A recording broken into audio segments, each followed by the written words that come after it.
trial. Let's have the jurors, please. Get them out of the jury box. Jury's coming in, guys.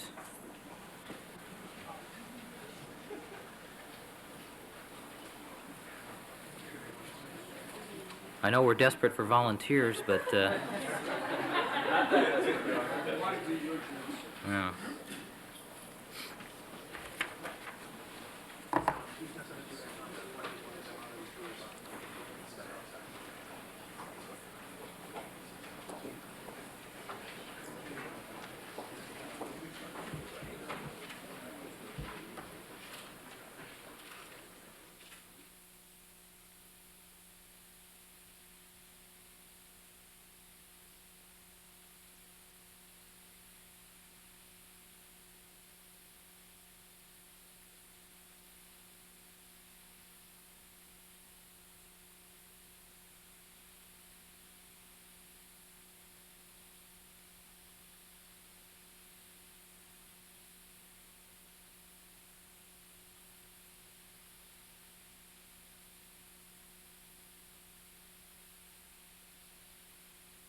And Agent Wacks, would you resume the witness stand, please?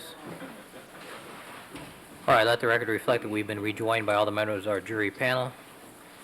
Special Agent Michael Wacks is again on the witness stand undergoing direct examination by Mr. Cochran. And Mr. Cochran, you may conclude your direct examination. Thank you very kindly, Your Honor. Good afternoon, FBI Agent Wacks. Good afternoon, ladies and gentlemen.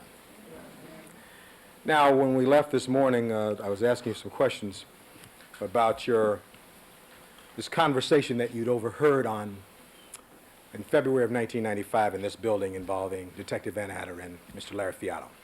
Recall that? Yes, sir. And by the way, are the Fiato brothers in this building today, right now? To the best of my knowledge, they are, yes. Where in this building, I have no idea. Okay, they're still under your care and control? They're under the care and control of another agent at this particular time. All right, because you're a witness now. That's right, sir. All right, but they're still under the care and control of the FBI, is that right? Yes, sir. And by and large, their identities are secret, is that correct? Yes, they are. And they've been part of this program for about 12 years? Sustained. Just generally? Sustained. All right, but during this period of time, you have vouched for them and their credibility, have you not? Sustained. All right. Now, this conversation that you walked out on this balcony, you've described for us earlier what you heard, and I want to ask you specifically, did you, when you walked out on this conversation, hear Detective Van Adder say to Mr. Larry Fiato that is, quote, the husband is always a suspect? Did you hear him say that? No, sir, I did not hear that. You didn't hear that part of the conversation? No, sir. All right. Sustained. Rephrase the question.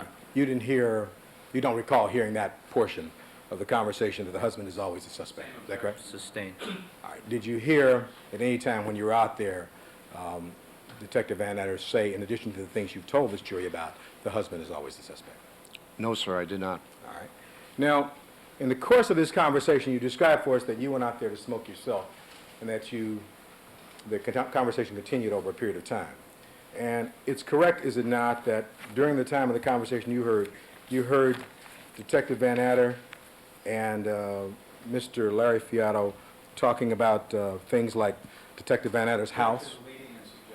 Well, It's overbroad. Counsel, the only thing that's relevant here are the 12 words. No.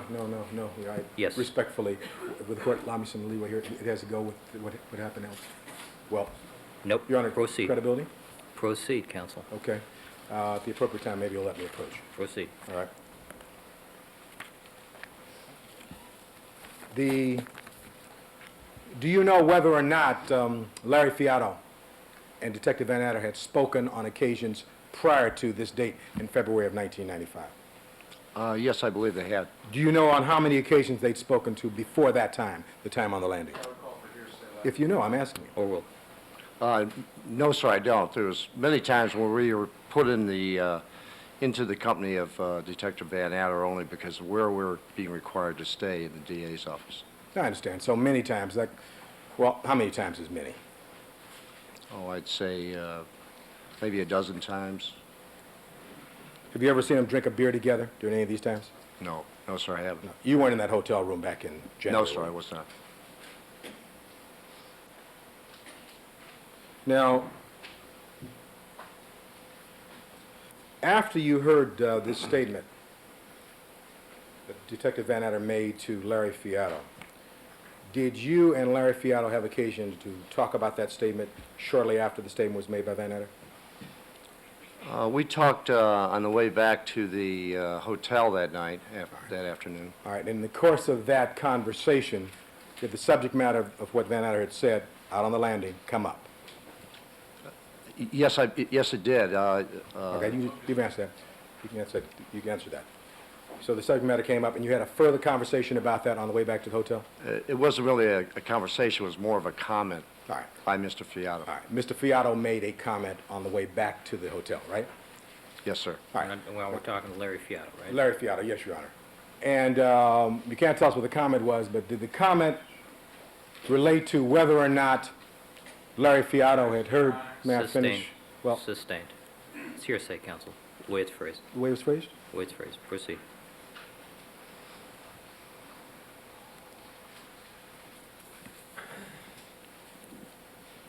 This comment that you were about to talk about, or we were about to ask you about, were just you and Larry Fiato in the car alone at that point? No, Craig Fiato was in the car with us. But the comment was made by Larry Fiato, right? Yes, it was. Did it relate to events of January of 1995? Objection, Your Honor, calls for hearsay. Can I ask that? Did it relate to events of January of 1995? It related to the event at the hotel, yes. All right. We talked about that briefly. Now, after that, after the conversation on the way back to the hotel, did you have occasion to talk again with Larry Fiato at any time after that about this conversation with Van Adder, after that date? We may have, but I don't recall any conversation. All right. Now, Detective FBI Agent Wacks, did you, after hearing this conversation, ever report this conversation to any of your superiors? After the conversation in February of 1995, up until Monday, September 11th, prior to Monday, September 11th, 1995, did you report that conversation or the contents of that conversation to your superiors? No, sir, I did not. Did you have occasion last week, on or about Monday, September 11th, 1995, to report that conversation to your superiors? Yes, I did. And on what date did you do that? It was, what date? Yes, what date was I it? believe it was Monday the 11th. All right. So then let me see, make sure I'm clear. Between February of 1995 and September 11th, you didn't report it to anyone, right? Any superior? No, sir, I did not. Okay. On Monday, September 11th, you did in fact report it. Yes, sir. And did you report it to Special Agent Marshall? Yes, I did. Did you prepare a written report of some kind? No. You reported it to him orally? Yes, I did. And that was on the 11th of September, is that correct? And then after that, it was on the 14th of September that you were interviewed by Mr. William Hodgman, the gentleman right here in the middle, from the LA County District Attorney's Office. Isn't that correct? The first time? No, I believe it was on the 12th. I think on the 12th, the very next day? I believe it was the 12th, the night of the 12th. I think you're right, on September 12th. So that was the day after you reported this matter to your superior, right? That's correct. Do you know if your superior then contacted the District Attorney's Office? I couldn't tell you that. Okay. But you talked to your superior on the 11th, and about 7:25 p.m. on the 12th, you then talked to Mr. Hodgman. Is that right? That's correct, yes. Where did that conversation take place? At the district attorney's office. And was that conversation tape recorded? No, it was not. Why wasn't tape recorded? I wasn't asked to be subject of a tape-recorded interview. That's not against FBI policy? It's against FBI policy, but when I came down to give the interview, I was never asked if I would mind if the interview was taped. All right, at any rate, the interview started about 7:25, and it lasted until about 8:15 in the evening, is that correct? That's correct. Who was present during that interview? My- Counsel, hold on. This is not relevant. Well, I can look it up, but I'll move on, right? Move on. All right.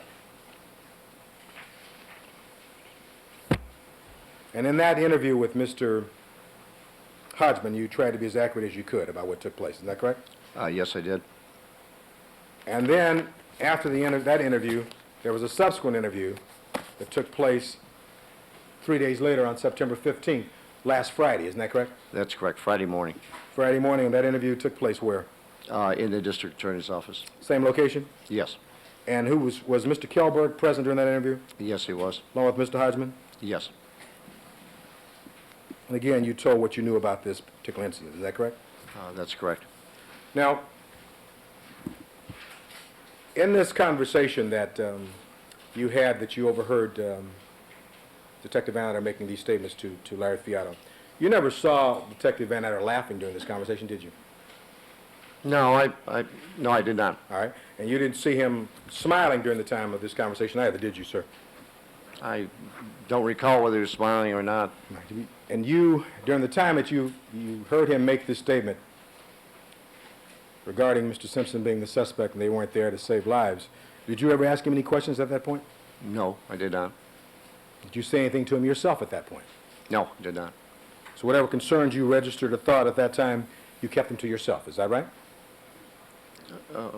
I didn't really have a thought about it. It did mean very much to me. I didn't make any comment one way or the other. Well, didn't you say that, didn't you tell the district attorneys when you were interviewed by them as follows, that I was just surprised because he's never discussed the case before? Remember saying that to the DAs? I thought you asked me if I made a comment to Mr. Van Adder. I did say that to the district attorney's office, yes. And that's what I was asking. I'll put it in context for you. You were clear. You did not make a statement to Detective Van Adder when you heard him make these statements, did you? No, sir, I did All right. not. You shared with this jury earlier that you would not discuss your cases with witnesses normally, right? That's correct. And you told the district attorney's office that you were surprised that Van Adder was discussing this case with this witness, right?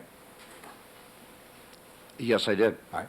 And my question to you was, did you say anything to Van Adder at that time, registering your surprise at all? Oh, no, I did not. All right. No.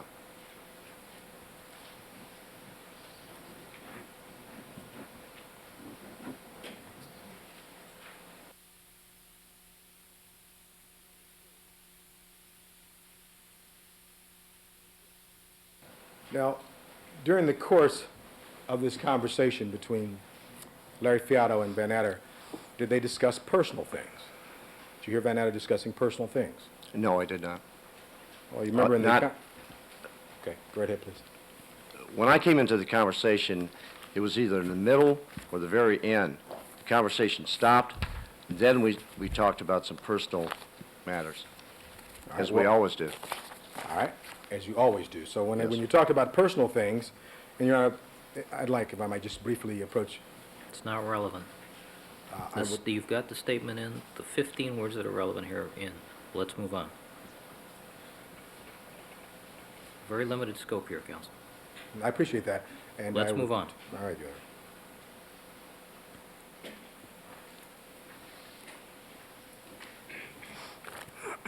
May I have just a second, Your Honor? Certainly.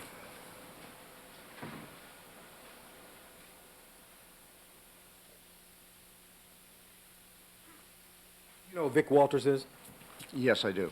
And you met him in April of 1995? Yes, I did. And by whom is he employed? ABC.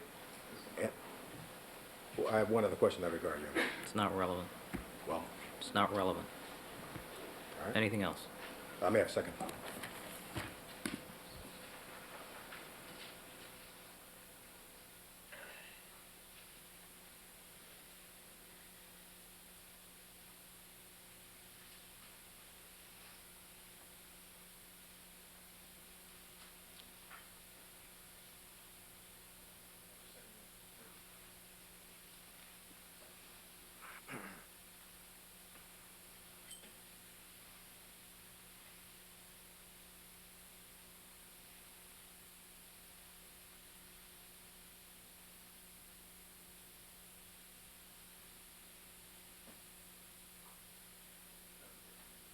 Kelberg. Thank you, Your Honor. Very briefly.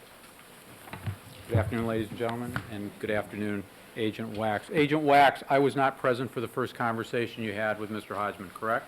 That is correct.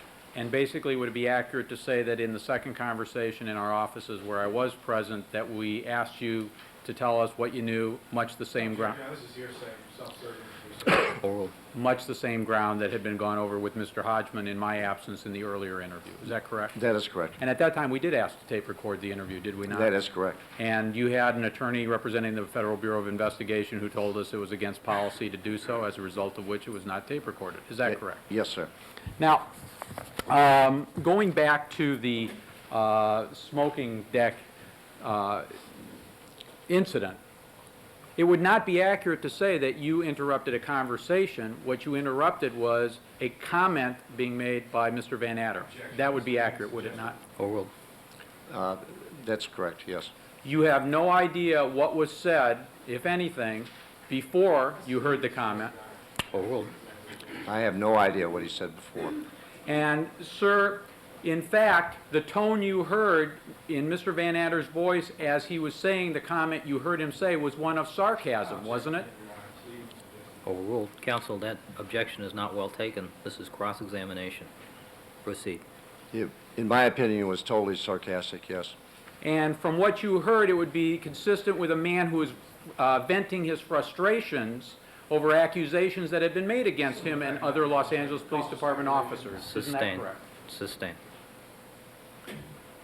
Now, sir, there was nothing about what you heard that you thought was significant. Is that a fair statement? Overruled. I put no import to the statement whatsoever. Were you trying to hide something that you thought was exculpatory evidence for Mr. Simpson by not reporting it? Absolutely not. Now, sir, why did you report on September 11th, 1995, the comment that you had heard Mr. Van Adder make on some date in February of 1995? I thought by what Mr. Fiato had told me that this information was now in the hands of the media. And I thought the media was going to make a big deal over nothing. And I thought that it was my duty to tell my supervisor that at least this situation existed and was going on. And to set it in context, sometime around September 11th, Craig Fiato told you that he had talked to Vic Walter at ABC and had mentioned the comment that you had overheard Mr. Van Adder make on the smoking deck, right? Overruled. You may answer the... Yes, that's correct.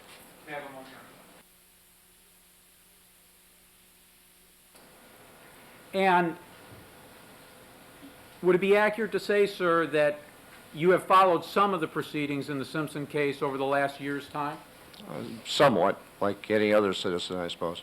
And given what you have seen, were you concerned that the media might try and make something out of that comment that would be out of proportion to its significance as you understood it when you heard it? Sustained. Rephrase the question. All right. Mr. Wacks, were you concerned that the media might twist what was said into something that was never of substance? Overruled. That's exactly what I thought, yes, sir.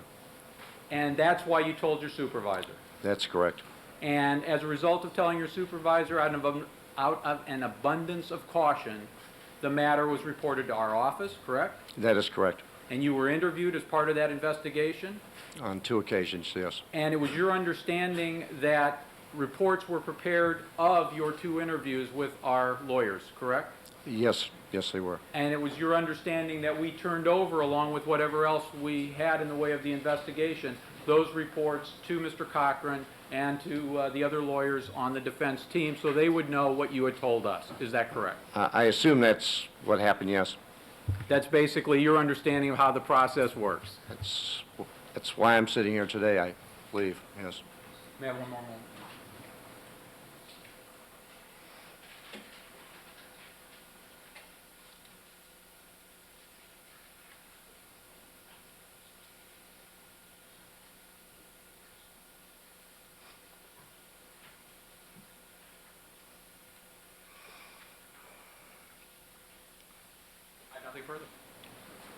Mr. Cochran, you may redirect into the ABC issue. Thank you. You're welcome. Now, Mr. Wacks, you became aware sometime around September 11th of 1995 that Craig Fiato had called Vic Walters of ABC News. Isn't that correct? Did you say September or just? Well, sometime around September of this particular month that Well, Craig Fiato... I became aware on September 11th. Yes, that he called, but I believe the phone call was on the preceding Friday. Yeah, no, I'm talking about the time you became aware of it, sir. Yes, I'm sorry. Yes, All right. The phone call was probably on September 8th. Is that correct, of I 1995? I believe so. Yes, But you became aware of that phone call on September 11th, right? that is correct. Yes. All right, now, and you became aware that Craig Fiato was upset at the way he'd been treated out here in Los Angeles the last time he was out here. Isn't that correct? By people in the DA's office. Now, are you speaking about the conversation with Mr. Walters, or? Yes. Now, you became aware that Craig Fiato was upset with the way he had been treated by members of the district attorney's office the last time he was out here. I became aware that he related that to Mr. Walters. Yes. And you're aware that he made a statement to the effect that if they treat me the same way as they treated me before, I'll tell them what I know about the Simpson case. Didn't he tell Vic Walters that? That's what he related to me, that he told Mr. Walters. I don't know exactly what he told Mr. Walters, but that's what he related to me. But he told you that I will tell them what I know about the Simpson case, right? Yes. And in that regard, he was talking about the two incidents, the one in the hotel room in January of 1995 and the one on that landing in February of 1995, right? When he told me that, I wasn't exactly sure what he was talking about. All right. But at any rate, when you knew that ABC News knew about this and you were concerned there would be a program regarding this, weren't you? No, I was concerned that ABC News would, if we're talking about the two incidents that I knew about, that they were going to make a big deal over nothing. Yes. Now, you'd met Vic Walters back in April of 1995, hadn't you? I was just introduced to him. And you knew that Craig Anthony Fiato was working on a program, a TV program with ABC that's supposed to come out this fall. You knew that, didn't you? Yes, I did. You were aware he'd been cooperating with them. Isn't that correct? That's correct. And you knew, I won't go into the subject matter, but you knew what the subject matter of that was, too, didn't you? Yes, I did. And you knew when he made this statement, strike that. You also heard that there was a mystery witness in this case, did you not? Yes, I did. And once you heard that there was a statement in this courtroom, there was going to be a mystery witness, you thought and believed that Craig Fiato and Larry Fiato was those mystery witnesses. Didn't you think that? Well, I'm asking. That's what you thought, isn't it? No, that's not what I thought. You didn't think they were the mystery witnesses? No, I did not. Well, when you went and talked to your special agent Marshall about this, you told him what you had heard and what you knew about this, didn't you? That's correct. He then immediately told you this was important and contacted the district attorney's office. Isn't that No, right? that's not what happened. Well, didn't he? Do you know what he said to the DA's office? Were you present? No, but there was another sequence of events before it was reported to the district attorney's office that happened that caused him to believe they were, or at least Craig Fiato was this mysterious witness. All right. Well, let me take it a step at a time. At some point, after Craig Fiato made this telephone call to Vic Walters of ABC News, Vic Walters and Brian Ross, who's the investigative reporter, isn't that correct? Well, he told me he talked to Vic Walters. All right. All right, wait a minute. The subject matter of this ABC report has nothing to do with this case, correct? Well, it may. Correct? All right, Just let's move on. Well, they opened the door, Your Honor. Mildly, but now we've Well, explained what well- the contemplation was, what the issues were. We've covered it. Let's move on. All right, let me move on if I can. Let me just get a sequence, Your Honor. After this, you became aware of this conversation was made to ABC News by Fiato. You then had a conversation with Craig Fiato, didn't you? Well, I had a conversation with him on the 11th when I picked him up at the airport. Right. He came back out here, right? Yes. All right. And at that time, did you call him some unusual name at that point? Well, we've called each other a lot of unusual names over the years. What? Well, I have a And on both sides of the... All right. Well, I understand you guys talk about each other, and I don't want to embarrass anybody, but did you call him a special name on this occasion by virtue of the fact that he'd called Vic Walters? Possibly. Oh, because he called Vic Walters? No, Yes. I have no control of what Mr. Fiato does. All right, you didn't go bonkers or berserk because he'd made this call? No, I didn't show that much concern at all. You didn't get all emotional? No. All right, now at any rate, moving on then, after that, you talked with him, and then you talked to Marshall after that, is that right? After I dropped him off the airport, I had lunch with Pat Marshall All right. at another meeting, and I mentioned the fact that this had occurred. And Marshall then called you back and beeped you or called you back the next day, was it? It was the next morning, yes. Early in the morning, is that right? Yes, I was on my way to court, and, well, actually, I was at home. I got a telephone call and a beep. I talked to him, and he asked me to come into the office. All right, you then went into his office, and that's when you told him everything that you knew about this, right? I told Mr. Marshall everything I knew about it the day before. All right, but at that time, he indicated to you that they were going to report. It's fine. May I finish the question? No, I would object. Sustain. After this second conversation with Marshall, was that when the DA's office was notified? Calling for speculative. If you know, Overruled. you can answer that. I believe it was, yes. All right, because you talked to Bill Hodgman later that day, that night. That's correct, Isn't yes. that right? All right, and that started the road to getting us to this point, is that right? That's correct. Now, you described for us, remember I asked you the question that you never saw Van Adder laughing during this conversation or whatever? You, Objection, Your Honor, is outside the scope of the Yeah. court's limited Overruled. Overruled. re-examination. thank you, Honor. In this conversation that you told us about, there were discussions about other things of a personal nature in this conversation, isn't that right? Yes, there were. And Van Adder talked about his, Sustain. I've already Well- sustained objections to the other matters. I think what I'm trying to get at is that based No, upon what he no, opened. I've already sustained the objections. We've heard the pertinent part of the conversation. This is a conversation during one cigarette length. All right? I don't know if it's one cigarette or more, Your Honor, for that matter. Let's but- move on. All right. Now, during this conversation, you answered to one of Mr. Kelberg's questions. By the way, with regard to Mr. Kelberg, you refused to talk to me, but you talked to Mr. Kelberg prior to your taking the stand, didn't you? Your Honor, outside the scope. Sustain. It's outside the scope. We went through it once before, counsel. It's evident this special agent talked to Mr. Hodgman, then talked to Mr. Hodgman and Mr. Kelberg. He's talked to the prosecution. He declined to talk to you. The jury knows that. Let's proceed. All right. Now, with regard to this conversation where you said that you believe that Detective Van Adder was sarcastic, did you say anything to him when you heard the sarcasm? Same objection. Overruled. No, sir, I did not. All right, and why don't you demonstrate for the jury how he said that? Tell us how sarcastically he said, we didn't go up to Simpson's house, we went up to Simpson's house not to save lives, but because he was a suspect. Tell this jury how he said that sarcastically. Well, I'm not much of an actor, but he said something, in fact, going up to the house to save lives,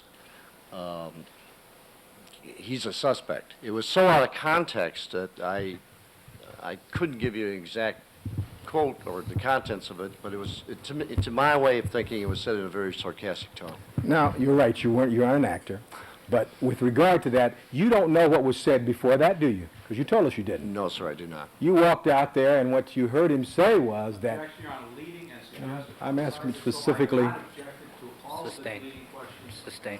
okay, with regard to the last thing you said, didn't you tell us before that you heard him say that we...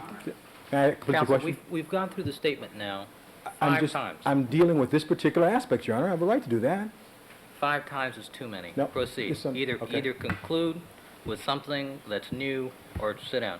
Well, I want to relate this part, Your Honor. This is on direct examination, if the court pleases. Sarcastic, that's what you can cross. That's what I'm dealing with. The court will allow me to. Now, with regard to this sarcasm,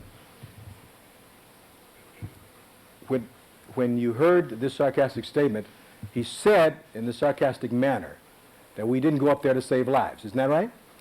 Something to that effect. That we went up there because he was a suspect. Isn't that right? Something to that effect, yes. I do not know the exact content of what he said. I cannot recall the exact You content. gave us your best recollection of that. Isn't that correct? That is correct. All right. And this statement was made, and you never made any comment at all. Is that correct? None whatsoever. You didn't think that was funny at the time, did you? No. You understand this is a very serious case about a man's life here? You understand that? Your Honor, Sustain. All right. Thank you. You're welcome. Anything further? All right. Thank you very much, sir. Thank you, Your Honor. Next witness? Who is your next witness? Mr. Larry Fiato, Your Honor. All right, ladies and gentlemen, there's a matter I need to take up out of your presence before we call the next witness. Let me ask you to step out into the jury room, please.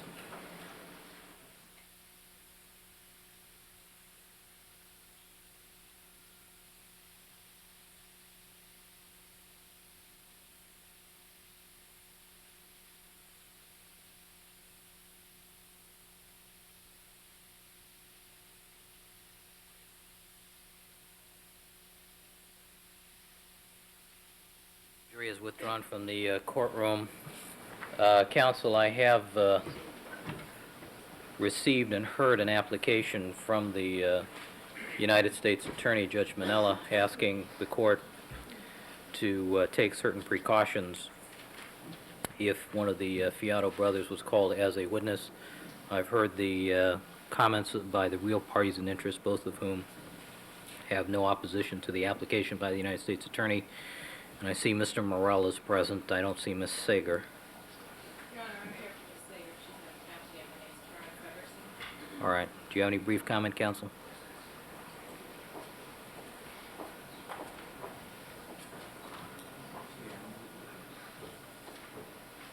All right. Good afternoon. Good afternoon, Your Honor. I'll be brief. I'm a lawyer with Davis Wright Tremaine, and I'm here today representing NBC, CBS, ABC, and Times Mirror. We've just caught wind this morning that there is a possible protective order presented to this court concerning Larry and Craig Fiato. We have several concerns about that protective order. First and foremost, we are not informed of any reasons for treating the testimony of these witnesses in this courtroom differently than any other witnesses. We've learned from the U.S. Attorney's Office today that neither of these individuals are formal members of a witness protection program. Excuse me. Based upon the order that the court agreed to with respect to what their status is or isn't, it seems to me inappropriate for counsel on the record to go into that. Well, she's indicating she has no information. The application by the United States Attorney, though, for the justification is under seal. Proceed. Your Honor, but we have learned, two sources today, two other media attorneys have learned today from the U.S. Attorney's Office just what I've said, that these two individuals are not formal members of the Witness Protection Program. I understand there may be other concerns as to them. It's also our understanding, and I wanted to point out, Your Honor, that both of these individuals have not only been photographed by the media and appeared widely. One of them last night on TV was on several television programs. That both of them cooperated with ABC, as I think was reflected maybe earlier in the testimony today. In June of 1995, I'm informed from ABC, not only to have their photographs and being photographed on camera at length, but also to extensive interviews. And therefore, it is our belief that whatever interest they may have had about their protection, and again, we don't know the details, the information's been kept from us, that there is no reason not to have the cameras present and treat these as all other witnesses. Do you have any of that information, any hard evidence from ABC? Interviews, photographs, anything that would convince the court that these persons are not interested in protecting their identities or their own safety? I believe I can get that. I think there's a person in the audience, Your Honor, but I need to check with her first. But I've spoken with the individual at ABC directly, and they just provided me that information on my way over here. All right, any other comment, counsel? My only other comment, Your Honor, is that if there is any special consideration to be given to these individuals for reasons, again, that we're not told about, that there seems to be no compelling interest. I'm sure you'll recall Ms. Sager's frequent arguments before the court on the First Amendment, the need for a compelling interest, and the need for any restriction on media access to be narrowly tailored. First of all, the proposed protective order as written is certainly overbroad. There are many photographs already out there of these two individuals. The protective order as written is not limited to either photos or testimony given during these court proceedings. There's no time limitation. And we would, Your Honor, conceive of no possible reason at this point why at least an audio feed, again, if there is a special concern with these two individuals, and we don't believe that there is, but if there is, that there should at least be audio feed so that their testimony can be heard. The First Amendment, we believe, requires this. They're two critical witnesses, from what we understand, if they are allowed to testify. We're not sure that they will be, but if they are. and there's no reason not to. We also understand, besides, Your Honor, and I know I don't have hard evidence with me as to the ABC broadcast, that these individuals have, at least one of them, given interviews in the Boston Globe, other print media, and several other broadcast media. It's not just one or two interviews, it's more than that we're talking about. And as recently as last night, I'm told, there were several pictures of one of these individuals on local networks, and it was widely distributed and known. Under interview conditions or surreptitious or candid conditions? My understanding, Your Honor, the ABC interview is under interview conditions. These individuals were not disguised, I'm told, in any way, nor did they even request to be disguised in any fashion. I don't know if the photographs that were broadcast last night were in the context of an interview or if they were merely out on the town, but they have made themselves widely known to the public and to the press. They have not shied away from the media at any turn, and these are not the kind of individuals that are deserving of any special protection and certainly don't present the kind of compelling interest that's necessary in this trial to treat them differently at this point in time. All right, thank you, counsel. Any response from the United States Attorney? Yes, Your Honor. We have recently received similar information, and we would like the opportunity to confirm that information with the Fiato brothers, and based on that, if this information turns out to be true, the government would withdraw the request with respect to the cameras. It would still ask this court to impose substantive restrictions on questioning, but would withdraw the respect. The scope of examination. Yes. Your Honor, could I just interject one thing, having participated in the interview with Larry Fiato, who is the next expected witness. Larry Fiato indicated, and I've asked if I can put this on the record, and I've been informed by the federal lawyers that it is appropriate. He has a job, a very good job, and in our interview with him, he did express concern that he doesn't want anything to happen to that job. And so I don't know if perhaps in her efforts to confirm the information that was indicated earlier, perhaps the representative from the United States Attorney's Office could also check with Mr. Fiato on that aspect. All right. Well, then what I suggest we do is take a 15-minute recess. We can have counsel check with the proposed witnesses. We'll see what our status is, and we'll make a determination one way or the other. All right. All right, we'll stand in recess for 15.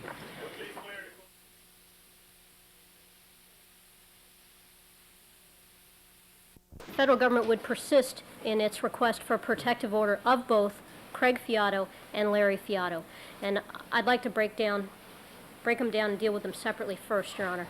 With respect to Craig Fiato, although this individual is not in the witness security program, the FBI has taken steps to protect Mr. Craig Fiato. He has granted an interview with ABC. This interview has not yet aired. I have spoken with him, and he has stated to me that he is concerned with the cameras trained on him at this witness stand for his personal safety. With respect to Mr. Larry Fiato vehemently, he also has been protected by the FBI and has been given a new identity. He vehemently denies ever giving any interviews to ABC or anyone. He is concerned for his safety as well, and feels that if his likeness or voice would be broadcast, it would jeopardize his safety. And based on those reasons, the government believes that there is sufficient cause to prohibit broadcast media of these witnesses' likenesses. All right. Any response? Your Honor, it was a very short time. We tried to reach folks at ABC to confirm. We can essentially confirm what I told you earlier, which I think is what you've just been told, is that at least one of these individuals has given an interview, possibly more than one, I don't know. There's footage of these individuals, both of them, and they were not disguised, did not request to be disguised, and that exists. And again, Your Honor, just because somebody comes up and says they are fearful for their safety, we are concerned about that, but that alone is not a reason at a witness's request to prohibit the public and press from having access to what be very critical testimony in this case. Well, you're not being denied access. I mean, it's an open courtroom. Your Honor, I think understands from prior argument and better than anybody else how difficult it is to get into this courtroom. Okay. Thank you, counsel. Your Honor, we have slightly a different position. That is, we do not have any change in our previous position regarding the photographs of the Fiatos, but we do believe that the audio should be broadcast, and if the court wants to somehow muffle the voice in some way, but I don't think that's really an identity issue. But I would also like to be addressed on the scope of the direct examination as it relates to the issues that have been raised by the United States Attorney.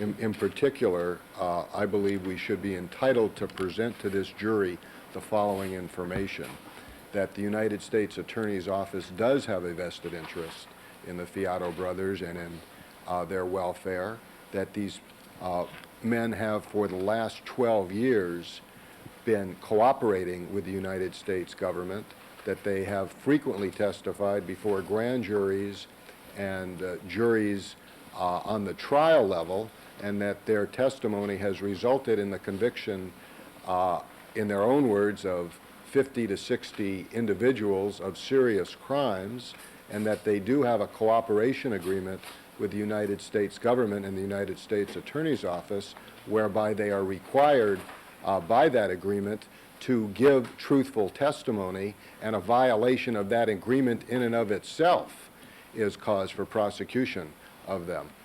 And I think those issues are very important for the jury to hear, not for purposes of identity or disclosure, but for purposes of credibility, because we believe that without any question, based on the interviews from the district attorney's office, that they will directly contradict and impeach Detective Van Adder, and their credibility then becomes an issue.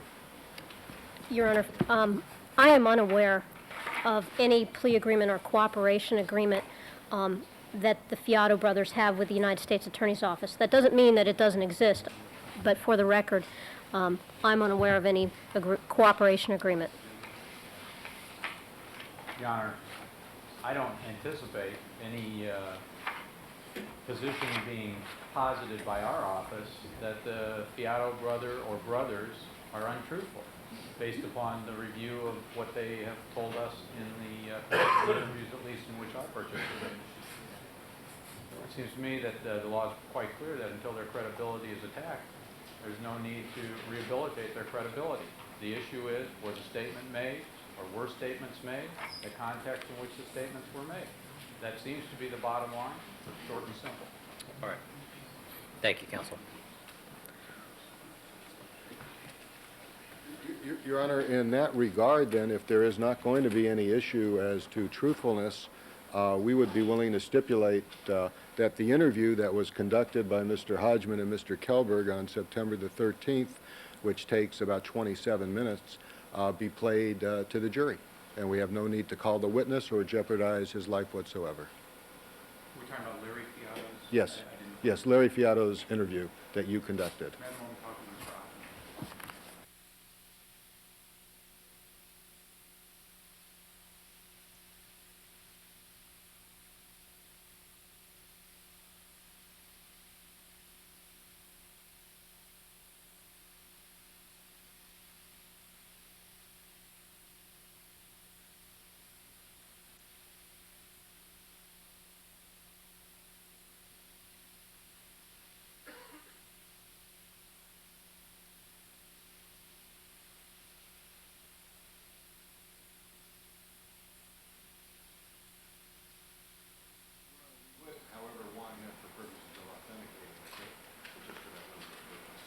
Well, I think we would consider, if there were to be an offer to stipulate, we would stipulate that it's authentic.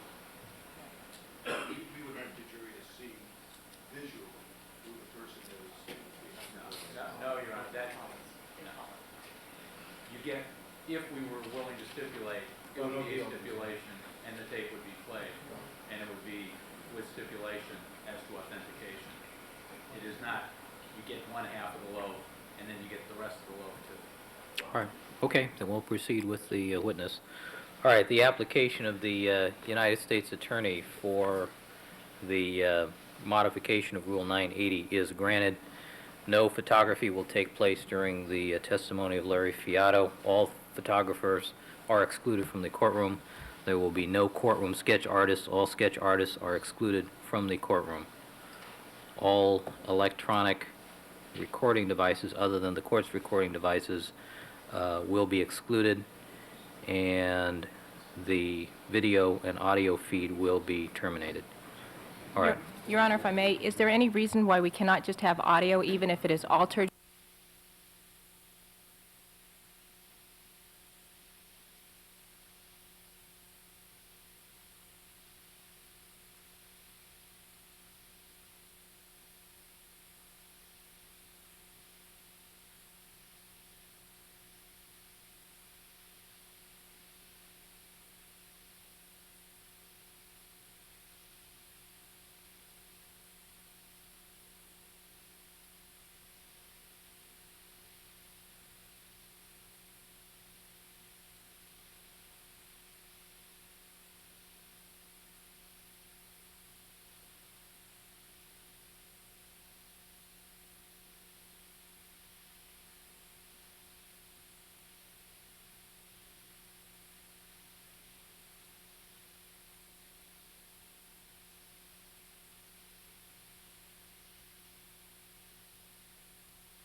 Remember all my admonitions to you: don't discuss the case amongst yourselves, form any opinions about the case, don't conduct any deliberations till the matter has been submitted to you, do not allow anybody to communicate with you with regard to the case.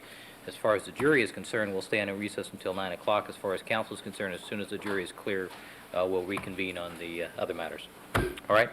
See you tomorrow.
All parties are again present.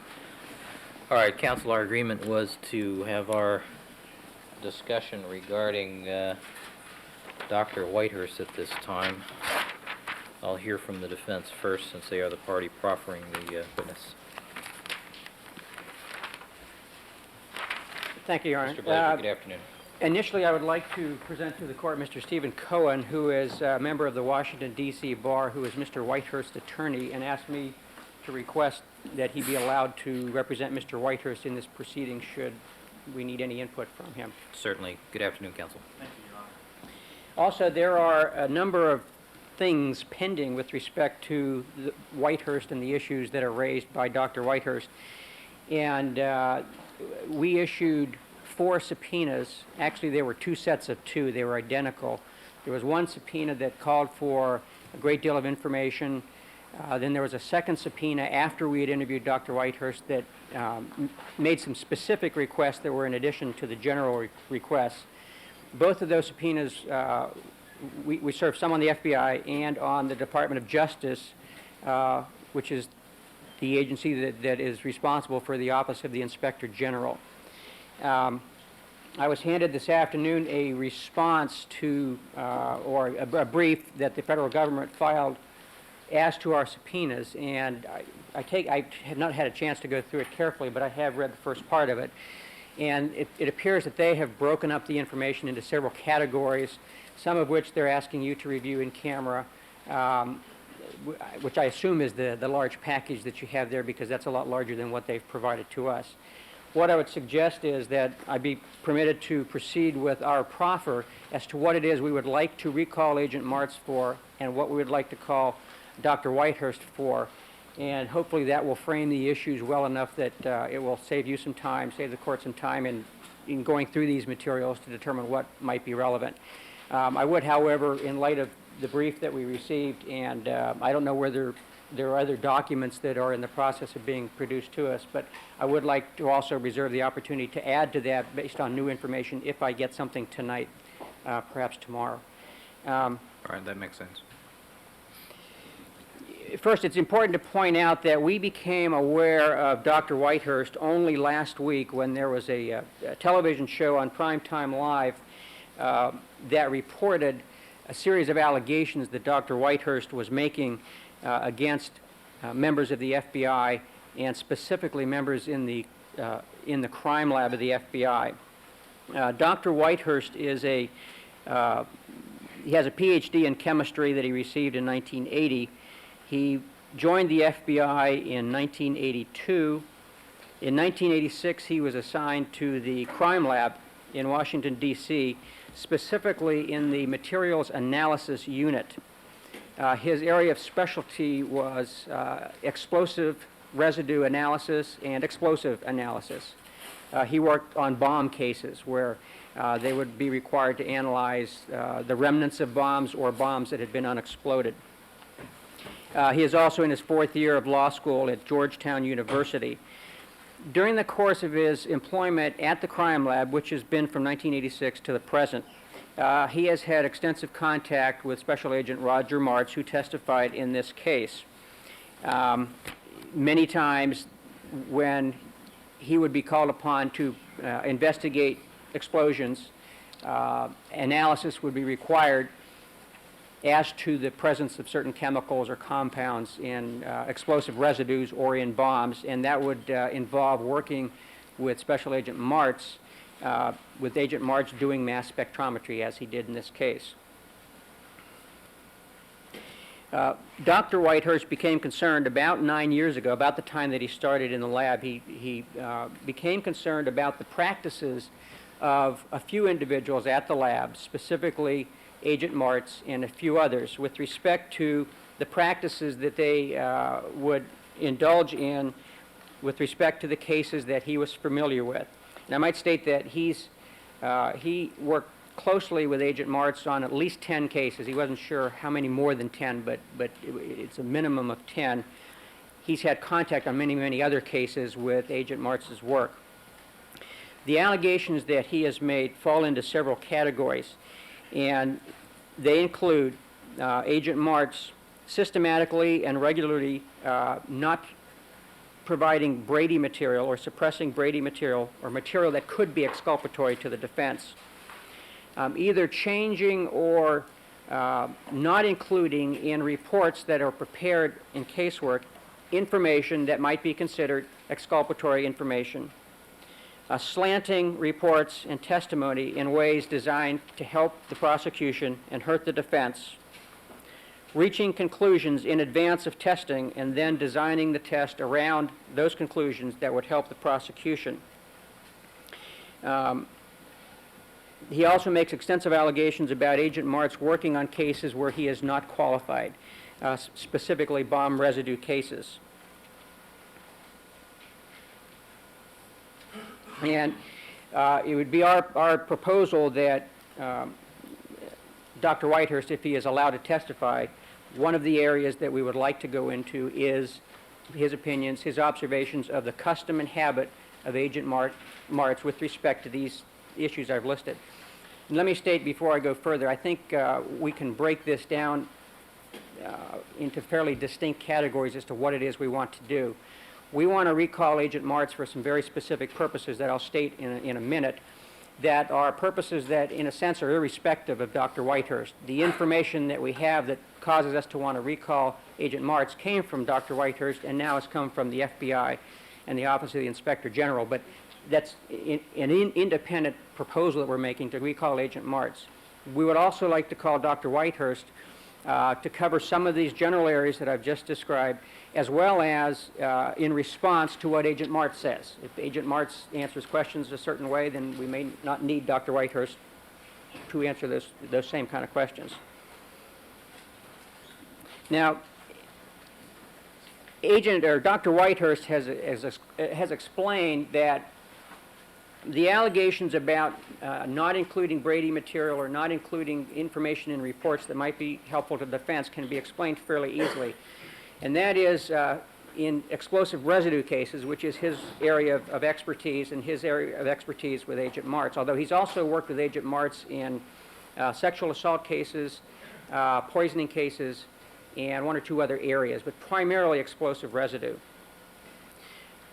The way Dr. Whitehurst explains what he feels is improper activities on the part of Agent Martz is that when they do analysis of explosive residue in a particular case, the analysis might show that what they have found is consistent with the presence of a particular compound. That is a compound that perhaps could be tied to a suspect, is the compound that would help the prosecution's case if they were able to determine that that compound was present. With these tests, there are also many other types of compounds that are also consistent with the results produced by the FBI lab. And it is the elimination of these other compounds that are, in many cases, innocent in nature. In other words, they would not help the prosecution's case, they would help the defense case, that are either taken out of reports or not included within reports. So that if they find that what they have analyzed could be one of 5 different things, they only include the one that is incriminating and helpful to the prosecution.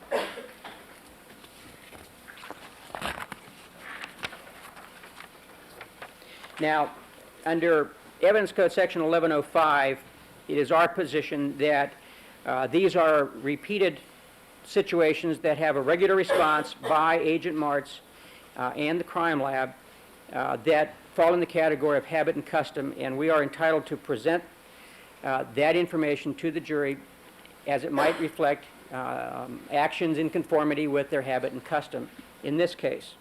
Now, I might point out that as a result of Dr. Whitehurst's allegations, the Department of Justice just announced yesterday that they are convening an independent panel of scientists to review the work done in the crime lab. Now, getting specifically to Agent Martz, you might recall that some of the points that we felt were relevant with Agent Martz and that I attempted to bring out in my examination of him were that he had designed the testing in this case intentionally to fail. In other words, the test was not designed in a way that it would find EDTA in the best possible way. In other words, the testing was not very precise, was not very scientifically precise. It was designed to fail. Another point that we attempted to make with Agent Martz was that with a test that was designed, he was looking for basically 4 things, as the court might recall. And it was our position that once he found the first 3 things, he stopped looking for the 4th thing in any kind of an effective way at all. You might recall that was the 132 daughter ion that he admitted he had not specifically looked for that. He had tried to do a full daughter ion spectrum.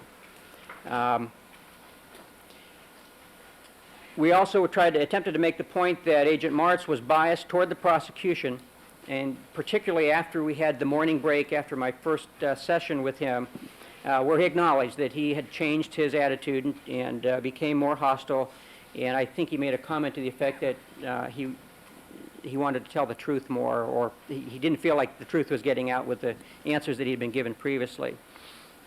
We also brought out the fact that he had destroyed data, and it's important to understand that it was not just the digital data from the computer that we maintained he improperly destroyed, but it was also one full daughter ion chart on a piece of evidence in this case that he said he didn't print out the chart because he didn't see anything there, so he didn't see any need to print out the chart. We also raised the same issue about not recording testing that he had done with respect to his testing of his own blood, where he produced charts but no work papers. He didn't write anything down about the conditions under which he had done those particular experiments. And he also testified that he had done experiments on old blood that he knew would have had EDTA in it, to determine whether or not he could detect it after a period of time. And he admitted in his testimony that he had not written any of that down, had not made any record at all of that testing that he had done in connection with this case.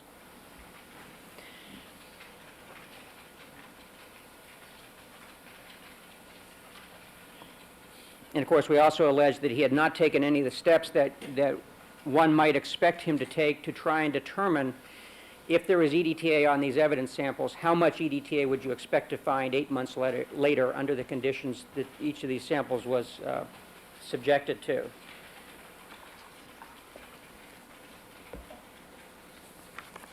Now, I want to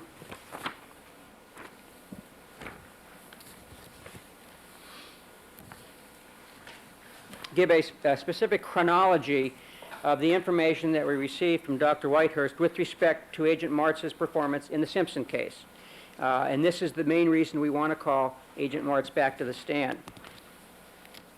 Apparently, during the time that